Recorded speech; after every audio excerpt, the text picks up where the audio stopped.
Setiap investasi pasti ada resikonya. Untuk kurangin resiko, kalian harus diversifikasi investasi kalian. Hari ini, gue akan bahas tentang sebuah produk investasi di mana kalian bisa sekaligus mendiversifikasikan portofolio kalian.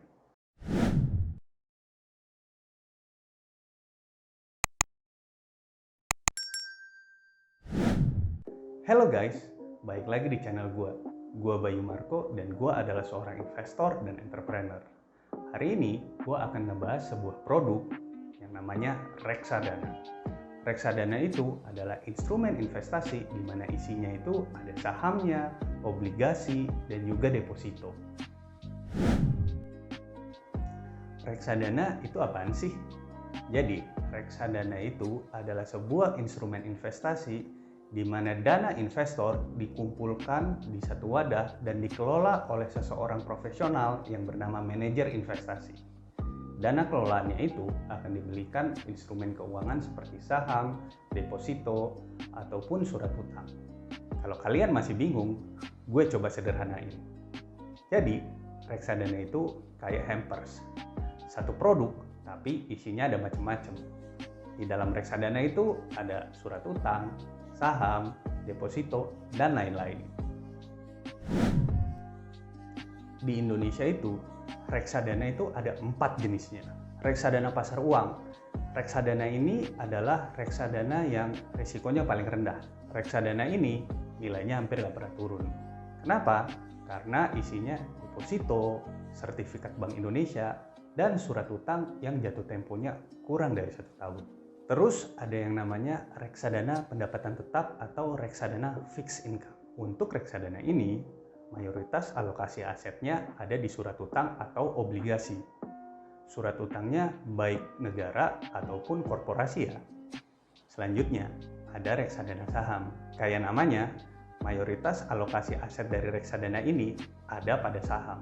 Returnnya emang paling tinggi, tapi resikonya juga paling besar. Terakhir, ada yang namanya reksadana campuran.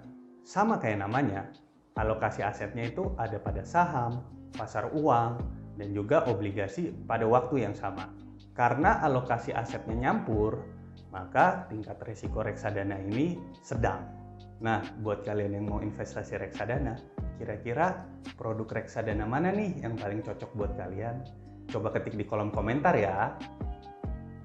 Kalau kalian suka video ini, jangan lupa like dan subscribe biar bisa belajar investasi dan bisnis. Gue pribadi suka banget investasi di reksadana. Kenapa? Karena reksadana punya beberapa kelebihan. Yang pertama, reksadana itu simple. Jadi buat kalian yang masih bingung harus investasi di mana, harus beli saham apa, harus masukin di harga berapa, gue rasa kalian cocok untuk investasi di reksadana. Kenapa? Karena kesimpulannya itu. Jadi buat kalian yang punya dana investasi sebesar 100.000 bahkan 10.000, kalian udah bisa mulai investasi di reksadana. Reksadana juga bebas pajak. Beda kayak emas atau properti. Reksadana bebas pajak karena pajaknya udah ditanggung sama manajer investasi. Terus reksadana juga liquid. Jadi kalau kalian mau jual, kalian bisa langsung jual reksadana kalian. Paling butuh waktu 2-7 hari biar uangnya bisa masuk ke rekening kalian. Yang namanya produk investasi, nggak ada yang sempurna. Jadi reksadana itu juga punya kekurangan. Nah, reksadana itu kan dikelola sama manajer investasi. Nah, kita perlu fee untuk membayar manajer investasi dan biaya operasionalnya. Karena reksadana dikendalikan oleh manajer investasi, jadi kita nggak punya kendali penuh terhadap aset investasi kita.